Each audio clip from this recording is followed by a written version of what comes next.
Okay, so what in the hell did y'all got me watching? Yo, roll the intro.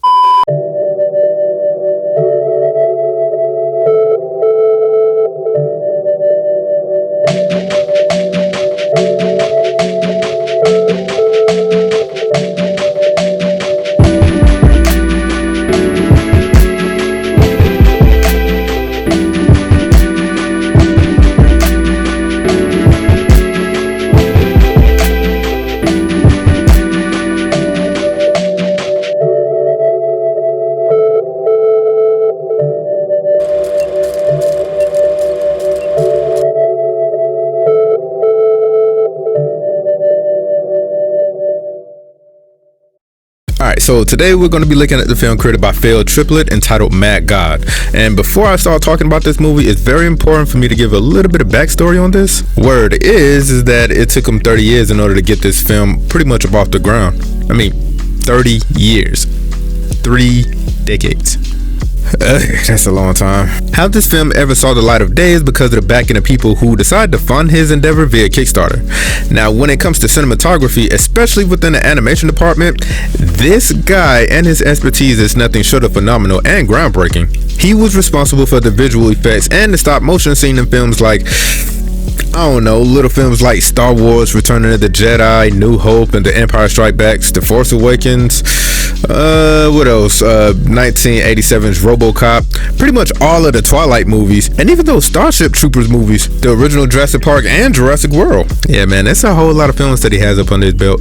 Now, since today we all have the technology within our pockets that can make anything appear, disappear, and do anything we want, pretty much within our cell phones. Yeah, these things.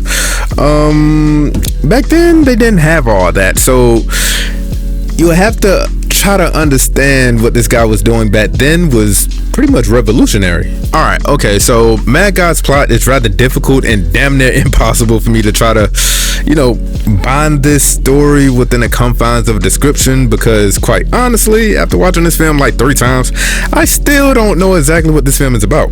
It's that abstract. The only thing that I can tell you is what I saw happened and maybe one interpretation of what I believe this film probably was inspired from. And that only interpretation or clue that I gather is simply because of my knowledge of reading the Bible. Now, when this film opens up, you see this tower, which I would assume to be like the Tower of Babel. And according to the biblical text within the book of Genesis, humans, for whatever reason, thought it would be like a good idea just to build a tower so high that it can reach up to God himself. It wasn't out of admiration that the humans decided to do this or anything like that. I would suspect, though, that this was either out of arrogance and pride or was out of fear due to the fact that they wanted to get rid of the being that initiated the mass genocide foretold by the stories passed down from generation to generation. So, pretty much out of any of those explanations, these people decided to build a tower not to praise God or anything else, but to try to take him down by shooting him with an arrow. So, needless to say, things did not end so well. God pretty much got mad with him. These people wanted something, and how they went about it would be considered blasphemous.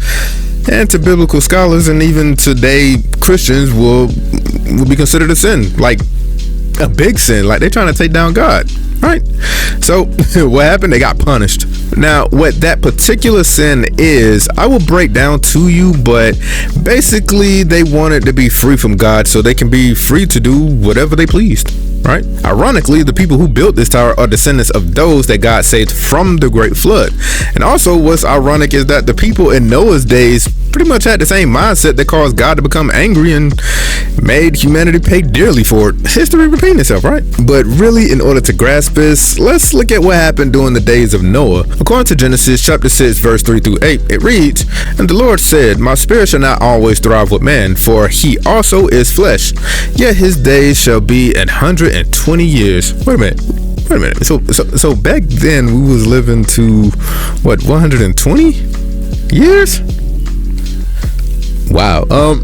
Anyway, There were giants of the earth in those days, and also after that, when the sons of God came in unto the daughters of men, and they bare children to them. The same became mighty men, which were of old men of renown. And God saw the wickedness of man was great in the earth, and that every imagination of the thoughts of his heart was only evil continually. And it repented the Lord that he had made man on earth, and it grieved him at his heart. Like, that's kind of heavy. Like, for God, the person, like the creator of all things, for him to be so angry with you and disappointed with you. I mean, not just disappointed in his creation, like mankind, to the point where he's like, yo, man, it hurts me to see y'all like this, man, but I gotta get rid of y'all. But anyway, and the Lord said, I will destroy men who have I created from the face of the earth, both man and beast, and the creepy thing, and the fowls of the air, for it repented me that I have made them. Man, it's cold. But Noah found grace in the eyes of the Lord. These are the generations of Noah. Noah was just a man and perfect in his generation, and Noah walked with God. Out of everybody else that was just doing whatever they wanted to do in life, this one dude, mind you, he was a town drunk. Many people don't like to talk about that part, but he was a town drunk. But out of everybody, he saw favor, like he got favor within God's eyes. So let's go ahead into Genesis chapter 6 verse 9 through 14 just to see what God had planned. This is the account of Noah and his family. Noah was a righteous man, blameless among the people of his time, and he walked faithfully with God. Noah had 3 sons, Shem, Ham, and Japheth. Now the earth was corrupt in God's sight and was full of violence. God saw how corrupt the earth had become, for all the people on earth had been corrupted within their ways. Had corrupted their ways, my bad. So God said to Noah, I'm going to put an end to all people, for the earth is filled with violence because of them. I am surely going to destroy both them and the earth. So make yourself an ark of cypress wood, make rooms in it, and coat it with pitch inside and out. You still following me, right? Let's see what God said he's going to do now. Going from verse 17 through 18. And it reads, I am going to bring flood waters on the earth to destroy all life under the heavens, every creature that has breath of life in it. Everything on earth will perish. But I will establish my covenant with you, and you will enter the ark, you and your sons and your wife, and your sons' wives with you. Hold on, y'all. Hey, love, I'm in the middle of recording, okay? You okay, though? All right.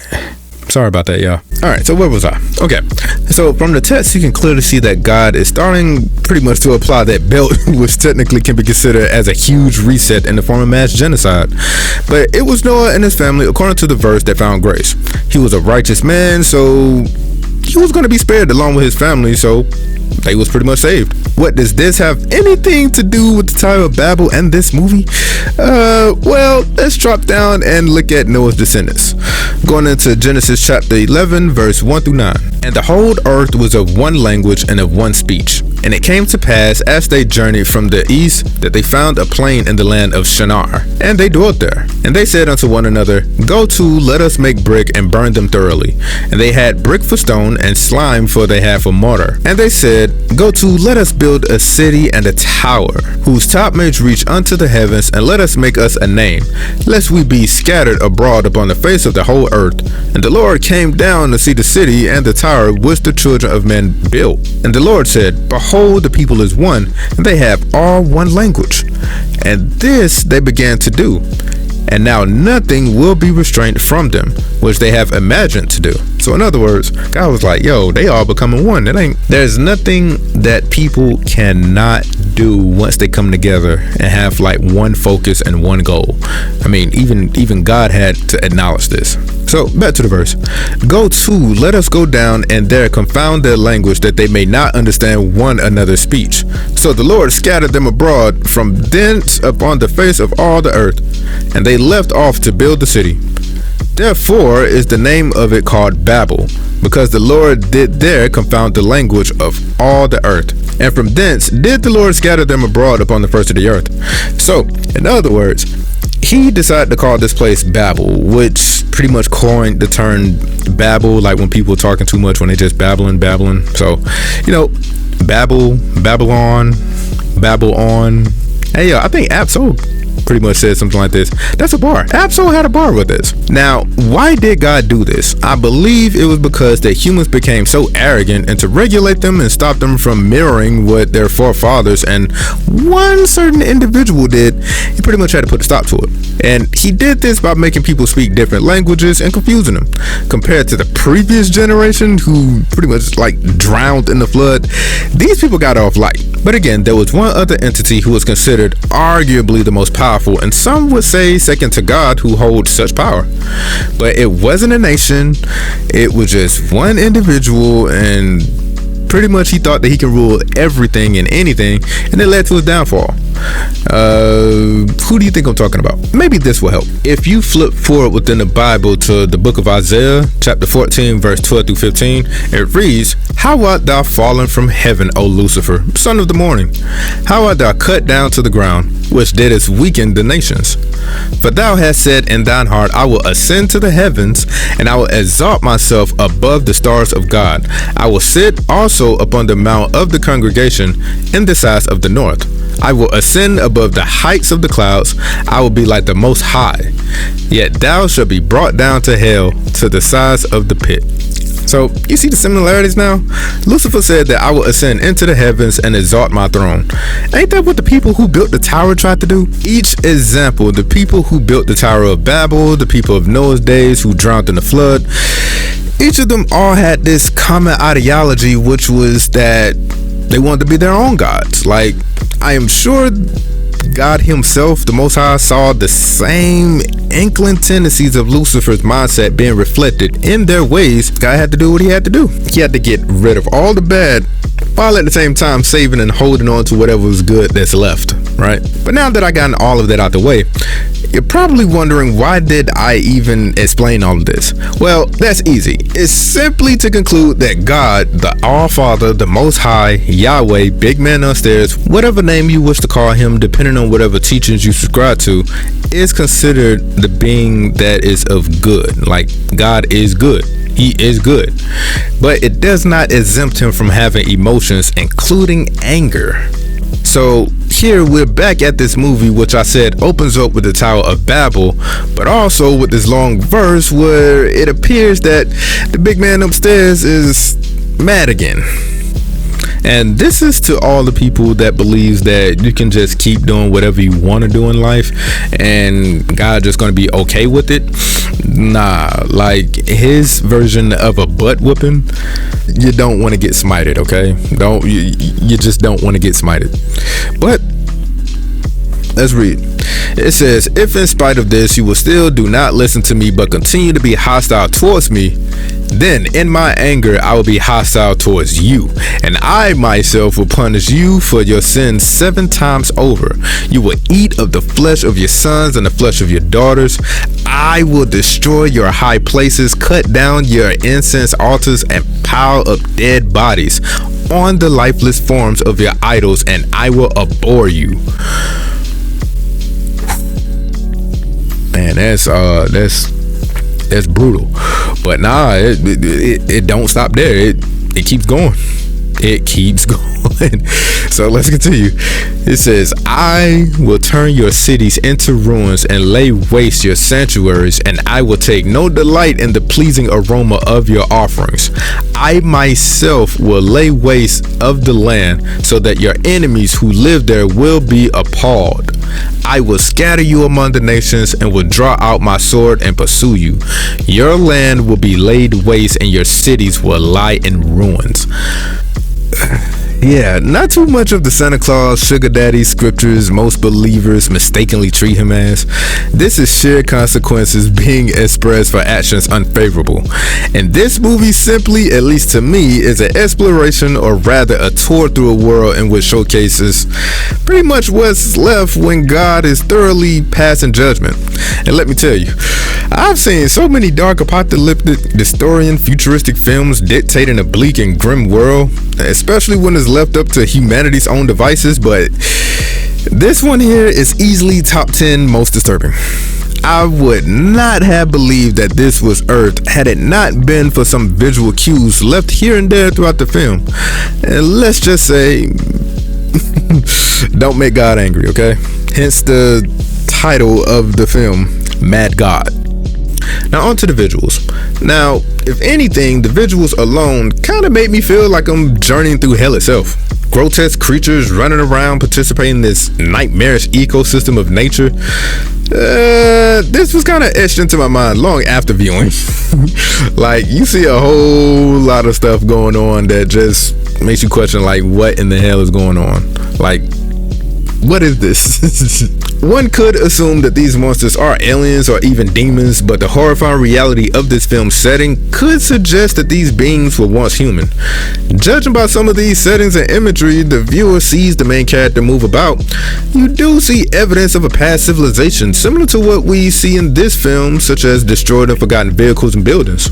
What I find interesting about this film is not knowing which are animations and which were like practical effects.